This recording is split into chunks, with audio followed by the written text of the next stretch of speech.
Namo Adita Phat, good morning. Thank you for joining me for our daily practice check-in. Listen, listen, listen. This beautiful sound calls us back to our true home.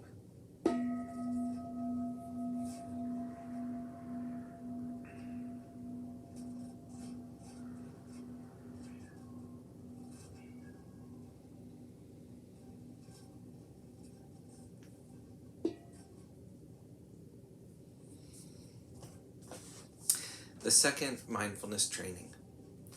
Aware of the suffering caused by exploitation, social injustice, stealing, and oppression, I vow to cultivate loving kindness and learn ways to work for the well-being of people, animals, plants, and minerals. I will practice generosity by sharing my time, energy, and material resources with those who are in real need.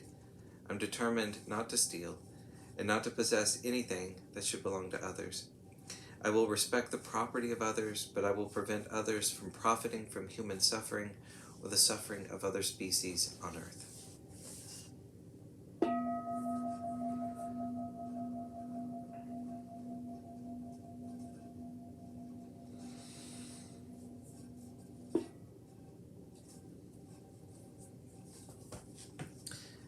Our Dharma lesson today is The Decaying Body by Ajahn Thiradhammo from his book Working with the Five Hindrances. The other exercise in the development of the unattractive meditations is on the body in various stages of decay. However, in most countries it's hard to observe this directly these days, so you may have to use your imagination or maybe look in a book. In the Buddhist time, bodies were often just put in a charnel ground outside the village, and so there was the possibility to observe them in various stages of natural decay or as food for scavengers. These days in Thailand, some of the meditation monasteries may have a skeleton displayed in the meditation hall for people to contemplate the nature of the body. Most people, of course, want nothing to do with it, but that's just our cultural heritage. That's the way this body will be going eventually. Maybe not specifically in the charnel ground, but to death and decay in some form. Another less dramatic way to contemplate the body in stages of decay is to check the internet for pictures of various ailments to which the body is susceptible. Recently I had a skin ailment, and thinking to find some cure, I looked on the internet for information. One website had photos and explanations of 40 different skin ailments. After consulting the list and seeing all the horrible illnesses of the skin, I realized that my ailment was very minor. It did, however, provide some vivid images of some of the horrible things that can happen to the body. Ideally, developing this meditation helps us to get a truer perspective on this body. We often keep looking at it as something which is always young and beautiful and is going to persist indefinitely, and any little ache or pain frightens us. But with more understanding, we comprehend fully that it is heading for decay. The minute we're born, we're moving towards decay. The body's decaying all the time. I've lost a few teeth already, seen a few gray hairs, noticed a few wrinkles, but we don't want to look at that, do we? We don't want to look at the true nature of the body as it's edging towards decay. However, the truth is that it's not just born, but also passing away.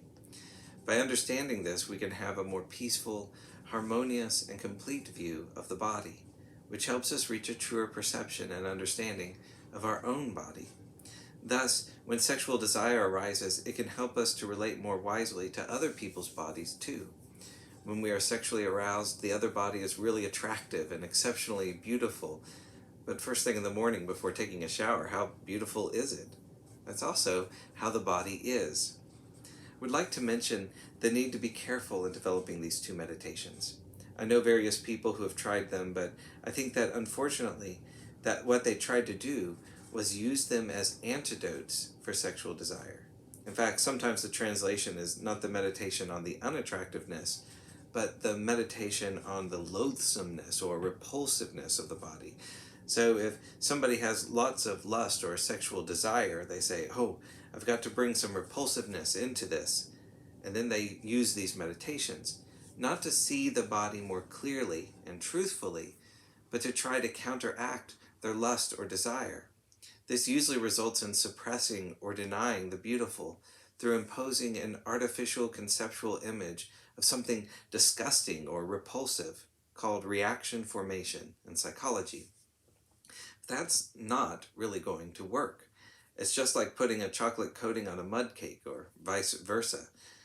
You're distorting it rather than seeing it more truthfully in order to come to a balanced view. The beautiful exists, but reality isn't only beautiful. There's also the unbeautiful. There are two sides. If we use these meditations to balance our perceptions, we get a much more complete, truthful, honest view of beauty and ugliness rather than conceptually distorting them. Imposing the repulsive on the beautiful may work for a little while, but then the beautiful starts seeping out again and we don't know how to handle it because our approach is based upon another misperception. We're not seeing more clearly the way things are, but just further distorting our way of looking at reality. However, with a skillful approach, it would be useful to practice these meditations sometimes. They aren't really encouraged much in the West, and personally I don't often talk about them in public because they require a wise understanding of their usefulness and the right context for their development. Since they are subjects which run counter to our usual way of perceiving, it's most important to examine these themes within one's own body.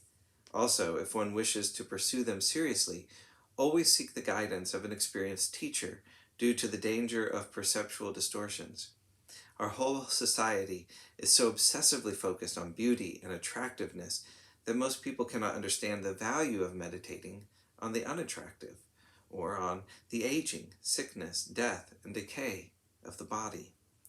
In Thailand, there's a much more realistic and relaxed attitude towards old age and death. In the West, if someone starts to get old, quick, rush them away to an old folks' home. And as soon as somebody dies, quick, put them in the coffin and hide them away. Cosmetics are even put on corpses so they look alive, or at least look beautiful in death. But in the process, we're covering up the real nature of the body, life and death, aging and sickness. We're actually hiding from these truths. Then, when old age, sickness, or death eventually happens to us, we're surprised and shocked because we don't know how to handle them. We aren't familiar with them because they've been hidden away from us. While these meditations are specifically meant to deal with sexual desires, sexuality is a very complex issue. There are biological as well as emotional aspects to it. Thus, when sexual desire arises, the first question should be whether it is mainly physically or mentally based. In most cases, it's simply hormonal. If it seems to be predominantly a physical desire, and we remove ourselves from the stimulus and have patience, the hormones will eventually wash through the bloodstream. If the desire is very strong, perhaps some physical activity will help to flush the hormones out of the bloodstream, as well as helping to focus the mind on some more skillful activity rather than allowing it to fantasize. When Ajahn Thiradhammo was disturbed by strong sexual desire, he went out and chopped firewood.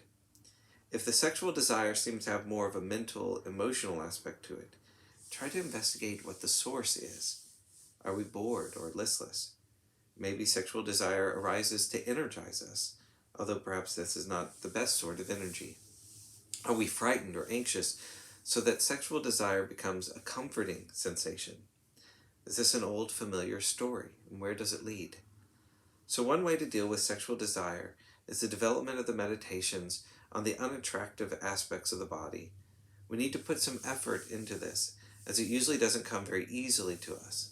And as I mentioned, be a little careful how you approach it, not as a means to suppress the beautiful or counteract sexual desire, but to give a more balanced perception of the reality of the body.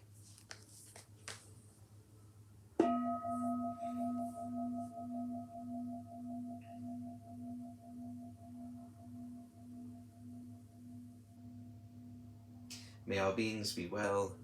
May all beings be happy. May all beings be peaceful. Sadhu, sadhu, sadhu. Thank you for joining me this morning.